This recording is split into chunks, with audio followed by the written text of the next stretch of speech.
Baik, Alhamdulillah, tibalah masa yang kita nanti-nantikan bersama dalam segmen Bisai Tahtu. Yang mana untuk edisinya pada hari ini ni Nadira, Mindset 1% memperkatakan mengenai dengan tajuk ini. Alhamdulillah, kita ni ingin mengambil sebanyak mungkin masa bersama dengan beliau.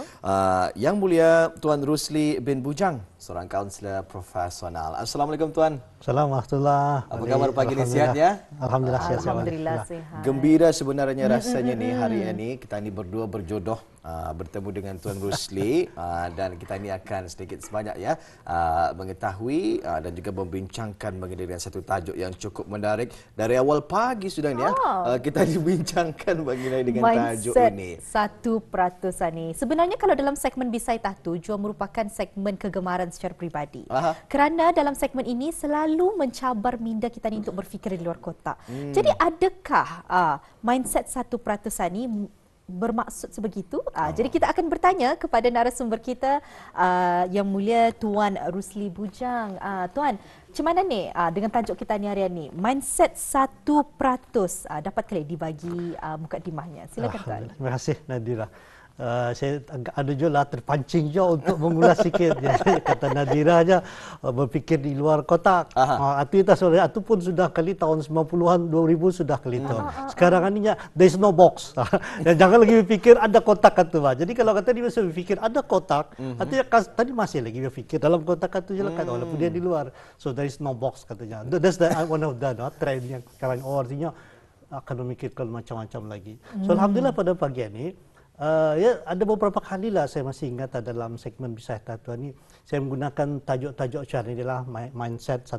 Sebelum dua minggu lepas saya cakap tentang konsep 90-10. Ada lagi sebelum ini kelab 4 pagi. Jadi bila saya menggunakan topik-topik macam ini sama ya ada sama membuatkan kami berfikir selaku presenter. Alhamdulillah tapi ini ada yang di luar sana penonton-penonton kita lah sampai bertanya saya dalam Facebook dalam kelab 4 pagi itu boleh ketuanya join the club itu. Soalnya sistem sampai kana. Tapi itu sebenarnya lah kita mau memancing untuk perbincangan perkongsian keilmuan yang lebih memberikan membentuk kejiwaan kita ni, psyche kita ni, jiwa, pikiran kita ni, mentaliti kita ni lah. Sebab mentaliti, mindset ni sebenarnya itu yang akan menentukan kemajuan, kebesaran sesebuah bangsa tu Ni kita ni masih juga dalam suasana mood tu menyambut hari kebangsaan tu So kali mungkin hari kemerdekaan itu sudah generasi hari ini berbanding saya tahun 80-an semasa di ambang awal kemerdekaan 90-an itu semakin lain kekuatannya tu. Tapi hari ini mungkin agak lain lagi. Dan dah berlebihan lah kadang-kadang dia juga keterlaluan kalau dikatakan kadang masih ada dekolonialisasi itu dalam kehidupan pemikiran katanya tu. So ini dalam segmen ini dalam Bisai Tahtu ini pun salah satu hal yang ingin saya ketengahkan lah highlight dalam segmen pada pagi ini pemikiran mindset 1% ini tadi bahawa selalu ada di kalangan umat manusia ini itu dalam hadis tu akan selalu ada di kalangan umat katanya orang yang selalu memperjuangkan kebenaran. Itu istilah sana lah. Cuma saya ini konsep mindset 1% ini sudah ada dalam konsep yang dikembangkan di Barat lah. Ya sebenarnya kalau kata ni mengupas dibaca buku-buku itu banyak berkaitan tentang ada yang tadi saya terdengar lah Wali sama Nadira tadi di awal perancangan itu. Itu sebenarnya betul lah. Itu tu ya dari Barat lah konsep-konsep yang ini dikembangkan. Contohnya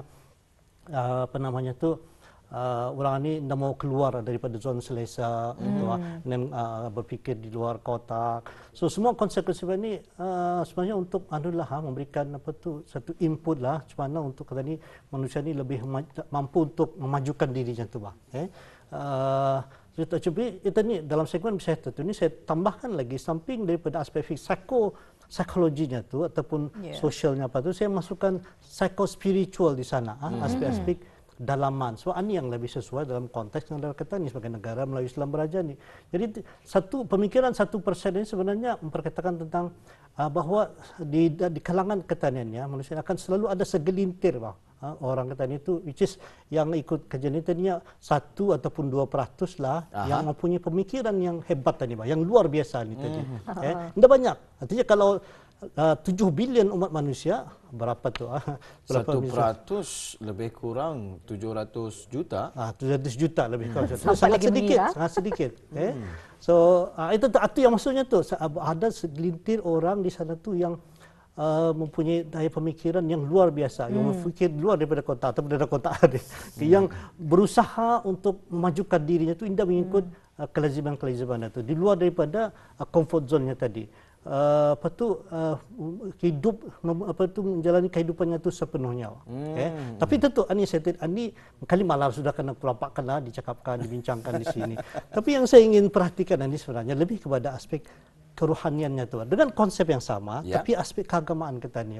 Saya beberapa bulan ya bukan jadi social eksperimen, tapi yalah, saya memerhatikan macam mana. Saya pergi berjemaah subuh di masjid yang berbeza setiap hari. Jadi terakhir kiraan saya itu Brunei Mora ni hampir habis sudahlah. 57 buah masjid subuh. Jadi itulah ini kan macam dia punya tu diperhatikan kiri kanan. So saya tekankan konsep 100% ini tadi. Dah banyak lah. Jadi kalau masjid itu coba dikatakan selalunya itu sama ada 1 ataupun 2 saf berisi itu. Masa subuhnya subuh ya. 2 saf itu yang 2 baris itu yang berisi. So arti yang maksudnya itu 1% juga. Kayak itu yang ingin saya, kita sudah ni orang yang bahkan boleh katakan macam kekasih Allah, bahkan orang ni kalau ada istilah agama tu dipanggilnya pasak bumi, orang ni yang mendoakan kita ni, maka tadi tahu tidur saja, hanya tidur kita ni, orang ni mendoakan untuk kesejahteraan. Astagfirullah lil mukminin wal mukminat, katanya beristighfar untuk memohonkan kemaafan untuk semua. Terus saya ani tahyana ni dah 1% ni tanpa kata ni sedari yang memberikan impak yang sangat besar, dan ni ada satu kajian yang saintifiknya lah, ada satu tu dipanggil intelligence of the heart, kecerdasan kalbunya. Dan ia sampai itu mengadakan alat untuk mengukur kecerdasan kalbu ni tadi bah. Dan salah satu yang punya finding itu, rupanya our prayer, orang barat non muslim, rupanya our prayer yang di apa saja maksudnya tu semua doa umat manusia dan semestinya orang Islam saja, orang-orang yang lain saja. Setiap hari itunya bila ia diangkat doanya, ia menjadi itu bahawa yang bentuk satu macam satu electromagnetic field kata satu, dan anitah yang menghalang berlakunya kehancuran kepada planet bumi macam daripada serangan-serangan meteorit disebabkan oleh doa-doa yang terangkat tadi. Ia non muslim tu, tapi dalam konteks agama sebenarnya awal sudah begitu bahwa doa-doa di kalangan orang Islam itu khususnya tadi ni ahli-ahli subuh ni, orang yang berjemaah Isya, dan doa-doa kata inilah sebenarnya arti yang sudah tanpa kata sedar itu membagi satu shield lah. Dan ini tadi balik semula kepada orang yang 1% itu. Tapi itu mungkin perbincangan sekarang lagi lah sebenarnya. Untuk awalnya ni yang ingin saya sampaikan itu pemikiran 1% itu adalah 1% ya. Ini adalah jumlah umat manusia ni yang tadi anggaran lebih kurang 700 juta itu.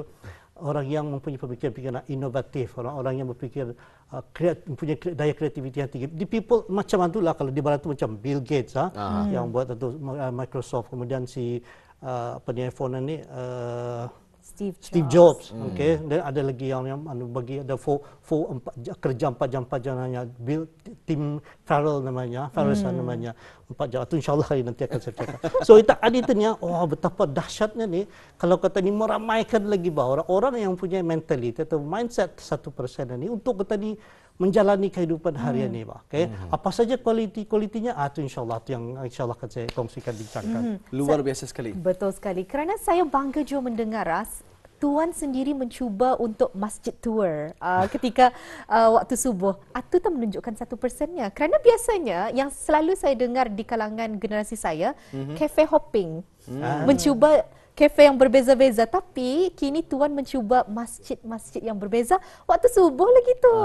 Jadi amat berbangga sekali kita mendengarnya. Dan kita melihat juga memang para jemaah ya yang bangun awal subuh mempersiapkan diri untuk sama-sama berjemaah di masjid ya, memerlukan tenaga yang luar biasa. Mungkin tidak ada pada 99% yang lain ya. Mungkin selebihnya melakukan sembahyang fardu subuh di rumah bersama dengan keluarga. Tetapi untuk datang sendiri berjalan ya menuju ke masjid. Jadi memang itu yang membuatkan mereka 1% secara tidak langsung. Kalau kita ini pandang dari sudut pandang yang berbeza. Tuan Rusli sendiri adalah di antara 1% tersebut. Wah, insya-Allah Ustaz pun akan menyusul menjadi. Jadi memang luar biasa sekali. Alhamdulillah. Berbalik semula kepada tajuk kita ni, mindset 1% ini. Mungkin boleh menjelaskan apa psikologi sebenarnya ini Tuan Rusli ya. Kepentingan memiliki 1% ini dalam kehidupan seharian kita ni. Okey, terima kasih. Itu bagus lah. Sebelum tu saya sama juga. Saya suka pula tu kalau sudah ya ikut angin bahasa ini. Makin kuat angin daripada Jaffa ini. Angin saya dan tu pun berkongsi ilmu tu insyaAllah akan bertambah juga. Sebab tadi tuan cakap betapa hebatnya orang-orangnya, ahli-ahli subuh, jemaah-jemaah subuh tadi dia. Tapi sebenarnya Ketani pun semua mempunyai potensi kekuatan itu. Ketani ambil itu. Ketani, saya punya common sense. Saya tak common sense itu mengikut akal saya. Tapi kalau saya ikut common kalbu sense, ikut gerak hati kalbu ke tadi, ya indahkan itu, dah terasa berat lah maksudnya tu. So, saya ambil contoh, masa bulan puasa dengan kata ini sudah insyaAllah lagi lama, bulan Ramadan sudah, dan bulan puasa kadang subuh kita berlapar itu, tapi orang ramai ke masjid malamnya. Padahal siangnya kata dia berlapar, siang tanpa kata dia sedar itu, tak ada kekuatan, ada jatuh tadi. Oh, punya sebenarnya potensi kita dia itu ada. So tinggal lagi kita ni punya mindset yang betul yang tadi. Tentu 1% itu. Salah satunya ada sekarang konsepnya dipanggil task bracketing. Bracketing maksudnya tu kata ni di bracket apa di bracket kata dibagi-bagikan lah. Tas-tas kata dia tu. Tu saya bayang ni minggu depan ni saya akan ambil zon sebelah Selasa ni. Zon dapat kadang sepanjang jalan Kota Batu sebelah jalan ni. Dibagi-bagikan. So itu tu yang ada tu. Sehingga dapat berjumpa jemaah-jemaah tu. Wah, masya-Allah.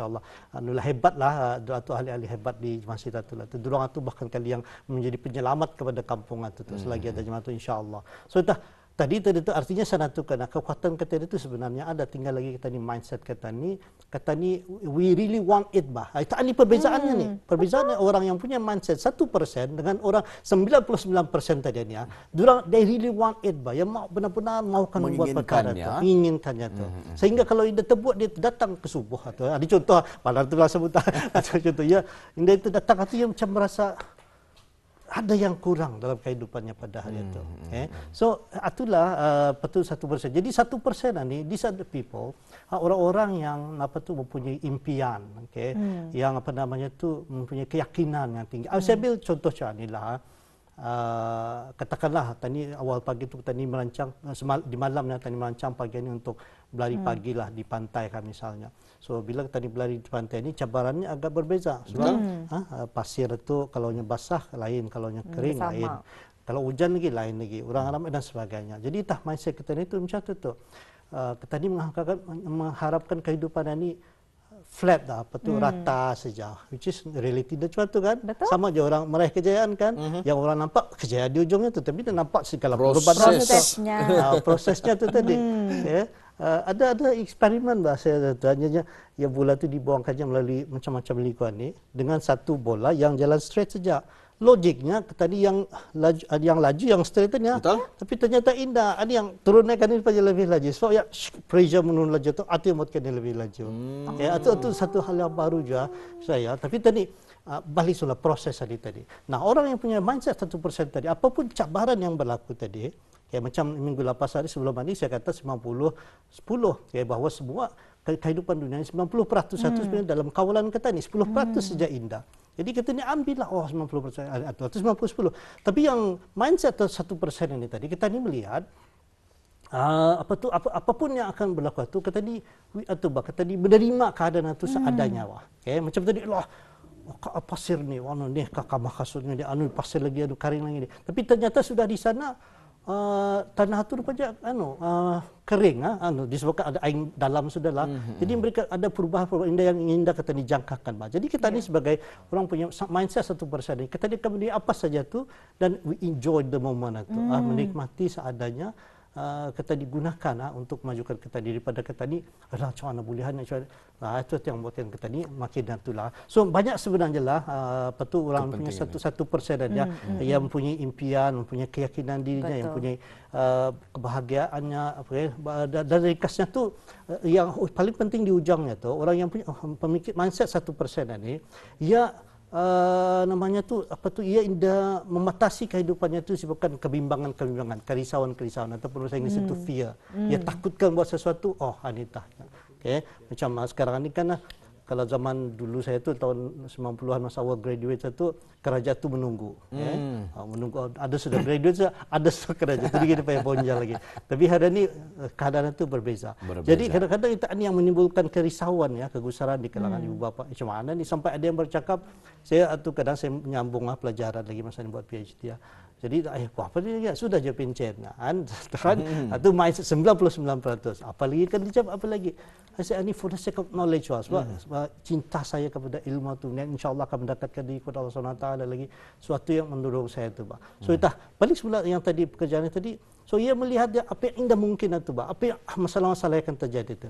Tapi kalau kita ni melihat ubah mindset itu tadi, okey, ini yang tadi 99% sudah melihat ke aspek negatifnya. Tapi kalau kita lihat pada 1%-nya tadi, ini artinya bukan disebabkan oleh tadi Anda ada pekerjaan, tapi dengan dengan ada pengetahuan kita ini, dengan kemahiran kita yang miliki itu, insya-Allah kita ini akan mampu lagi menjalani kehidupan kita ini itu kena lebih berkesan lagi. Jadi ujung pangkalnya kepada mindset 1% ini, ia dapat mengawal, memahami rasa takut itu, kebimbangan, kerisauan apa yang bakal berlaku selepas ini. Itu yang mindset 1% itu. Apa yang sebenarnya paling meninggalkan kesan dalam perkongsian Tuan Rusli sendiri adalah berkenaan dengan kita ni sebenarnya ada kekuatan yang kita ni sendiri dah tahu. Kalau dapat dikongsikan Tuan, 2 minggu lepas sahaja saya merantau secara seorang diri ke Korea Selatan. Jadi banyak sahaja soalan-soalan yang bertanya, berani jua bini-bini seorang berani jua tapi apa yang selalu saya jawab adalah saya percaya kita semua ada kekuatan dan keberanian yang kita ni dah sadar.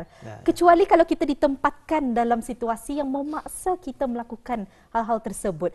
Jadi kalau dalam hal ini macam mana kita ni ingin mengembangkan mindset 1% ni dan mengharapkan orang-orang lain pun ikut turut sama dalam kita ni mengajak dalam kebaikan lah. Bagaimana Tuan? Okey, terima kasih. Tapi sekali tahniahlah dulu lah sudah dapat memberanikan diri push yourself. Tadi orang mindset tadi ia bukan melihat kegagalan itu, tapi in fact kegagalan itu dalam konsep 1% tadi, kegagalan itu sudah proses belajarnya sudah tu, Pak. Betul. Okay.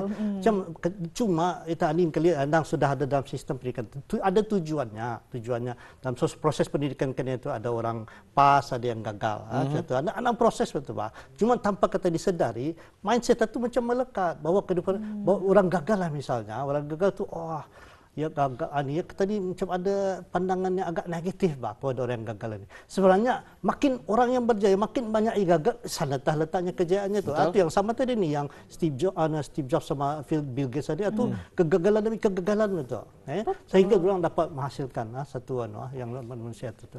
Okey. Sudah artinya apa yang berlaku tadi itu mindset itu adalah sebagai orang punya mindset 1% tadi, dia bukan melihat kepada kegagalannya tu, tapi apa yang akan dia dapat selepas itu dengan mengalami ini. So mudah-mudahan tanya tadi itu, macam mana kita ni proses mengembangkan aspek di perkara ini ada tu dah cuba untuk kita ni memaknai lagi kehidupan kita hari ini, bukan hanya setakat mengambil ini sudah dari orang tua kita, ini sudah dipelajari sekolah, tapi kita ni kembangkan sesuaikan dengan keadaan kita ni pada hari ini. Ibu bapa tu ialah yang mungkin lahir tahun 60-an, 70-an, 80-an, itu pernah saya sentuh pasal ibu bapa helikopternya saya.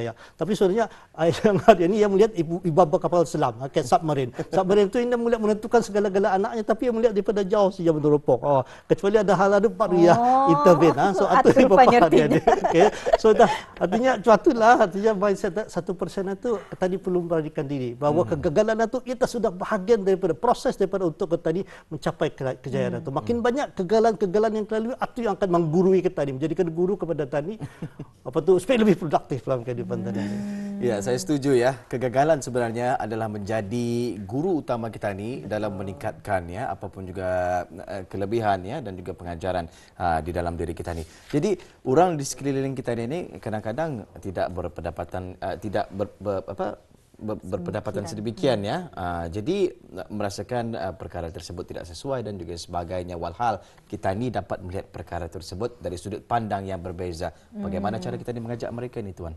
Alright, so barangkali itu salah satunya itu yang saya tentu tadi balik saja mula pada konsep asal tadi itu yang awal tadi saya katakan itu bahawanya dalam sebuah hadis Nabi itu akan ada selalunya akan sentiasa ada di kalangan umat katanya itu dipanggil taifah. Ada 3 kata ini ummah itu yang besarnya, di bawah ummah itu adalah firqah, lebih damai lagi. Tapi yang kecil lagi itu ta'ifah ni. Ta'ifah ni tadi ya sekumpulan kecil lah. Itu istilah 1% ni.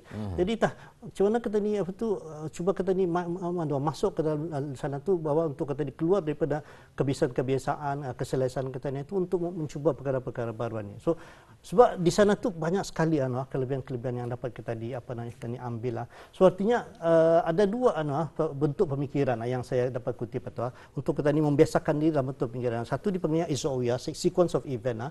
I think sebagai penyampai biasanya kita ni perlu kata. Jadi sebelum itu kita ni sudah memeta dan kita ni memeta dalam mind map dalam pemikiran kita ni apa yang akan terjadi selepas ini. Suatu sebenarnya satu habit yang sangat bagus tu membuat SOE dalam kehidupan. Dan kalau kita ni melaratkan saja lagi dalam kehidupan kita ni, ini sequence kejadian. Even kalau kejadian atau kejayaan misalnya, kejayaan itu sudah kita ni bayangkan dalam urutan perjuangan kita ni, perjalanan kita ni. Kalau suatu akan mendorong kita ni. Itu orang yang 1% ini tadi tu. Kemudian itu bagi yang kedua ni, saya saya mencari bahasa itu task bracketing ini tadi kata ni pecah-pecahkan sikon-sikonnya tu. Macam sambil saya subuh tadi tu sebenarnya orang yang itu ya selalunya jemaah ini dia akan terus balik tu. Ada yang sanggup bertahan di sana habis subuh tu akan setengah jam, sejam atau masih lagi bertahan dengan zikir-zikir. Padahal sebelum itu ya sudah awalnya tak sejam sebelum itu. Subuh pukul 4:30 saja. Ya sudah 3:30 di masjid, pukul 5:30 baru balik sana. So artinya dalam 2 jam. Ya sudah ada di task bracketing, dipecah-pecahkannya kejadian itu. So dia bentuk-bentukan nyata. Kalau saya lihat orang-orang yang berjaya apabila mereka memulakan hari mereka, bangun pagi tersebut harinya tu sudah siap walaupun belum dijalaninya. Ia sudah dapat memikirkan bagaimana malamnya nanti. Walhal banyak task ke depan ini yang akan dilaksanakan. Semua itu berlangsung dan juga berjalan di dalam pemikirannya. Ia dapat merancang dan juga mampu mengarah kehidupannya. Okey, selepas ini kita ni ada ni, lepas ini kita ni ada ni, perlu diselesaikan ni, siap ni. Dan ia sudah sebenarnya dalam mindsetnya itu malam tidur tepat pukul 9. Padahal baru bangun pagi awal dan juga sebagainya. Jadi itulah ya mindset orang yang berjaya. Ia mampu melihat kehidupannya sehari ini. Itu bayangkan satu hari kalau dapat merancang sehingga sepanjang tahun secara detail dan juga sebagainya. Kita percaya mampu insyaAllah. Itu yang sebenarnya di dalam agama tadi dipanggilnya kehidupan yang penuh dengan berkat, dengan rahmat. Itu kita ni indah sadarnya tu. Tiap tadi tu solat Assalamualaikum warahmatullahi. Jangan dijawab tu salam tu. Tapi itu tu setiap kali beri salam atau dua hal tu kita diumumkan Assalamualaikum warahmatullahi rahmatan, rahmat, wabarakatuh, keberkatan. Setiap hari itu, So berkat rahmat, dua rahmat, berkat rahmat, berkat sepanjang hari. So tadi tu kadang subuh tadi. So itu yang limpah rahmat Allah Taala itu melimpah ruah kepada orang yang tadi yang 1% ini. Itu dia. Cuma itu tu bukan hanya orang Islam kata ni tadi, orang yang non muslim kalau ia bangun subuh apa keberkatan itu akan sama juga, ya ampit juga. Sebab jadi 4am club ya. 4am club So itu artinya konsekuensi itu 1% yang tadi bila kata ni dapat melalui itu kehidupan tadi itu insyaallah kita itu menjadi ahli-ahli yang produktif, ahli-ahli yang dapat membangun negara menjadi komponen aktif bukan hanya dalam negara tapi masuk dalam konteks yang lebih kecil kata ni diri kita ni, keluarga kita itu insyaallah akan dapat tadi kembangkan. Lulusan daripada tajuk ini tuan. Alhamdulillah. Ada yang ingin disampaikan juga sebelum masa kita Sebenarnya kalau difikirkan kan dengan perkongsian tuan sendiri berkenaan lagi dengan bagaimana kita ni adalah sebuah ummah. Tapi kita ni pun ada lagi yang lagi kecil namanya firqah. Ada lagi yang lagi kecil namanya taifah. Kita ni sebagai manusia, community, kita ni suka ikut apa yang generalize apa yang banyak. Apa yang orang lain selalu buat 99 atau kita ni mau ikut Itu memang sudah namanya fitrah manusia. Tapi kita ni memerlukan keberanian sebenarnya untuk menjadi taifah untuk menjadi 1% memerlukan keberanian diri kita ni sendiri juga. Jadi itu membuka minda kita ni lah untuk mendapat bukan saja kekuatan tapi keberanian untuk menjadi di kalangan 1%. Baiklah rumusannya tuan. Itu pun sudah rumusan dah cukup cantik sebenarnya. Tapi rumusan ringkas sajalah. Macam ada dua hal isu besar krisis yang kita ni ada. Pertama COVID-19 dan hari ini ada sana sini bercakap tentang unemployment pengangguran apa ni. Tapi itu orang 1% ia bukan melihat satu sebagai masalah tu. COVID tadi bukan, tapi sebaliknya COVID tadi pengajaran besarnya sana adalah supaya kita itu menjalani kehidupan tadi lebih sehat So orang yang sehat yang kuat tadi akan mampu menghadapi apa jua bentuk penyakit itu insyaallah. Dan yang unemployment tadi dia sampingnya dilihat selain dia dilihat sebagai satu pengangguran apa tadi, tapi sebenarnya katanya semana ia dapat create pekerjaan untuk dirinya dan mungkin untuk orang lain. lain. So itu orang punya satu mindset. Ia keluar daripada 1% itu yang 99% tadi dan dia menjadi 1% yang menjadi produktif dalam kehidupan manusia. Baik, alhamdulillah ya. Ribuan terima kasih kita ni ucapkan buat narasumber kita ni kaunselor profesional yang mulia Tuan Rosli bin Bujang dengan satu tajuk yang cukup menarik, Mindset 1% dalam segmen B Saya Tahu. InsyaAllah jika kita ni berjodoh lagi ni Tuan, kita ni akan bersama lagi di lain kesempatan dalam segmen yang sama, mungkin dengan tajuk yang berbeza. Sehingga waktu itu tiba, Assalamualaikum. Waalaikumsalam warahmatullahi